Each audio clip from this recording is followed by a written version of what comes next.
Iya.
Setelah tadi berkelana, jalan-jalan, memotoran se-Bandung Raya,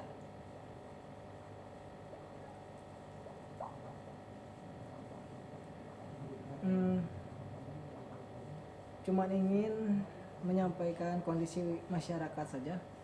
Semoga menjadi sebuah cerita dan sebuah catatan diari bagi sebuah dialektika historis. Terima kasih. Dari sebuah paduan rasa kehidupan. Bagaimana cara mencampur atau memix sebuah cerita atau sebuah pengalaman menjadi sebuah hasil karya yang sangat mahal. Serupa sebuah rayuan dakwah yang sangat terasa menggelora dan sangat merasuk pada setiap telinga, pada setiap sel-sel terasa sangat.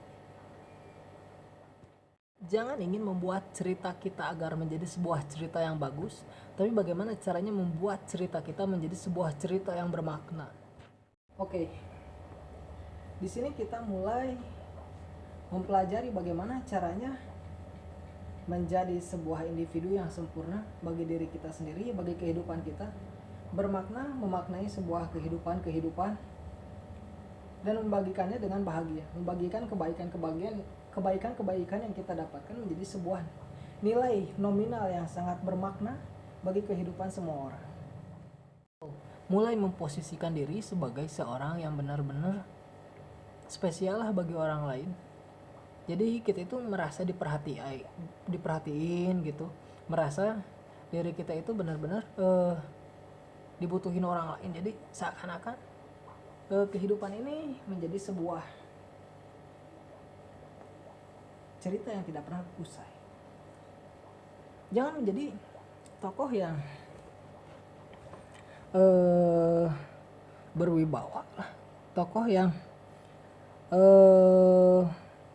segalanya lah, tokoh yang merasa paling kuat lah, tokoh yang merasa paling besar badannya lah. Toh Nabi Daud sendiri badannya kecil, senjatanya cuma katepel doang, dan gayanya juga santai, nggak neko-neko, biasa pakai kaos biasa. Gaya kepemimpinannya ya nyanyi paling juga di atas gunung.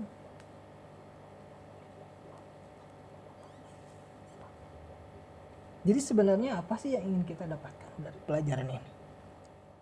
Pernahkah kita berpikir bagaimana menjadi sebuah sinetron atau peran adegan yang dulunya hanya protagonis, antagonis, sinis, atau kita memang benar-benar terjebak dalam sebuah cerita yang mereka buat untuk kehidupan orang lain. Kita mulai memaknai sebuah kehidupan ini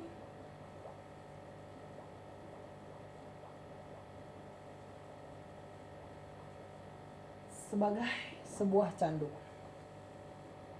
Memaknai kehidupan hari esok adalah candu yang kita inginkan dari hari ini. Apa yang membuat kita bahagia hari esok? Lakukan di hari esok dengan bertahap atau perlahan.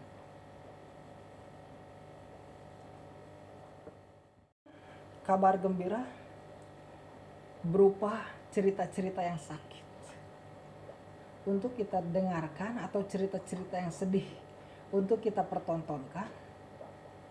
Ketika kita mendengarkannya, kita bahagia dengan tangisan yang kita lakukan.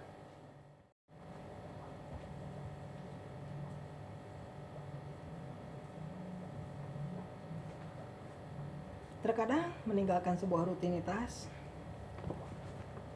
menjadi sebuah tolak ukur kita, sebuah tolak ukur kebebasan bagi diri kita untuk tetap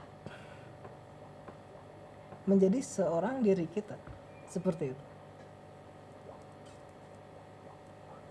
Jadi terkadang tidak ada nilai mutlak dalam pertemanan atau persaingan. Semua hanya sebuah nilai kepentingan yang kita rasa ini adalah sebuah acuan bagi selarasnya paduan ombak dengan kehidupan.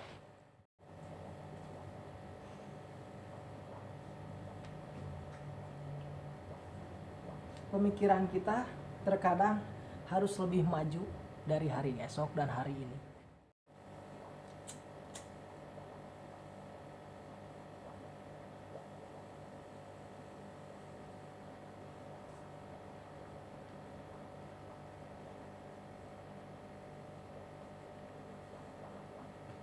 Persetan dengan cerita busuk kalian, cerita jelek kalian, karena bagiku adalah hari esok adalah lebih baik daripada hari ini.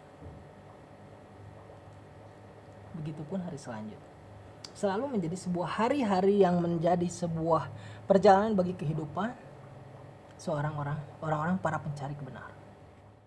Kata aku juga, jangan pernah memandang remeh seseorang. Jangan pernah menganggap seorang budak kecil, anak kecil.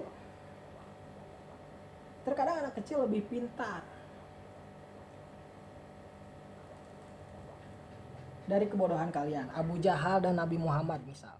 Bapaknya dongo, bapaknya bodoh. Abu Jahal. Abu bapak, Jahal bodoh.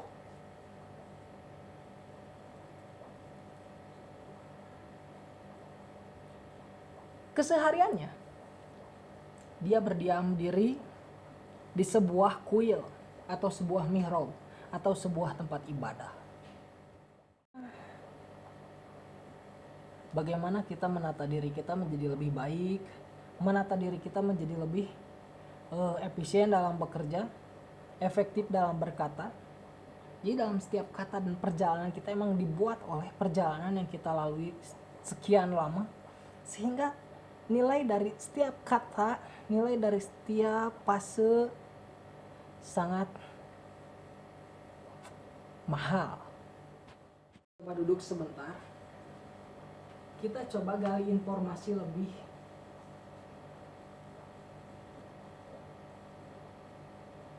Mulai jangan buat cerita. Mulai jangan buat tuduhan. Mulai jangan terlalu subversif. Mulai jangan terlalu menekan. Sebenarnya anak-anak itu diciptakan dari sebuah proses berpikir dan sebuah proses eternal. Dia dipengaruhi oleh udara, dia dipengaruhi oleh lingkungan, dia dipengaruhi oleh di mana dia berada. Pencarian jati diri ini adalah sebuah pengalaman yang sangat pasti ada pada setiap manusia. Sebuah fase di mana dia mencari sebenarnya saya siapa sih dulunya? Sebenarnya saya siapa sih di cerita ketuhanannya? Sebenarnya saya dulunya siapa sih? Silsilahnya saya bapaknya siapa, anaknya siapa, kakek dan sampai ke atasnya siapa.